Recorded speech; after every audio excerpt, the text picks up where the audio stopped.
Super સિક્સમાં હવે વાત કરીએ શ્રી કૃષ્ણની નગરીની.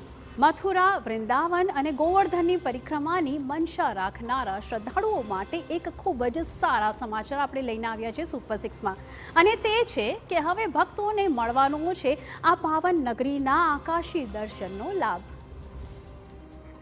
જો તમે શ્રી કૃષ્ણની નગરીના દર્શને જવાની ઈચ્છા રાખી રહ્યા છો તો ટૂંક સમયમાં જ તમે મથુરા, વૃંદાવન અને ગોવર્ધનની પરિક્રમા હેલિકોપ્ટરના માધ્યમથી પણ કરી શકશો.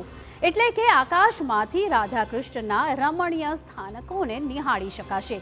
ભારતના પૂર્વ વડાપ્રધાન અટલ બિહારી વાજપેયીના જન્મદિવસથી એટલે કે 25 ડિસેમ્બરથી આ યાત્રાની શરૂઆત થઈ શકે છે અને તેના માટે હેલિપોર્ટ પણ તૈયાર થઈ ગયા છે.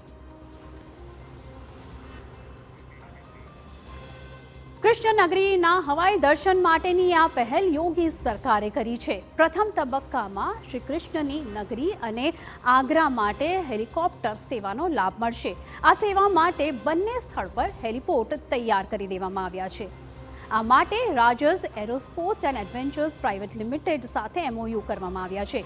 સવિશેષ મથુરામાં 3 પ્રકારની સેવા પ્રદાન કરવામાં આવશે, જેમાં પ્રથમ મથુરા મંદિર દર્શન, બીજું સમગ્ર મથુરાનું ભ્રમણ અને ત્રીજું હશે કનેક્ટિવિટી ભ્રમણનો સમાવેશ.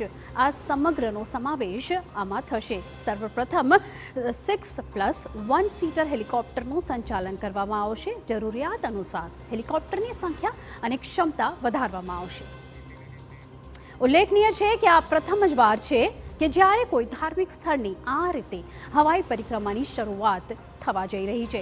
પ્રવાસન અને સંસ્કૃતિ મંત્રાલયના મત અનુસાર આ ઇનિશિયેટિવથી દર્શનાર્થીઓ અને પ્રવાસીઓની સંખ્યામાં વધારો થશે, સાથે જ રોજગારીની નવી તકો પણ ઊભી થશે. જો આ પ્રયત્ન સફળ રહ્યો તો બીજા તબક્કામાં અયોધ્યા, વારાણસી અને નૈમિષારણ્ય માટે પણ આવી સેવા શરૂ કરવામાં આવી શકે છે.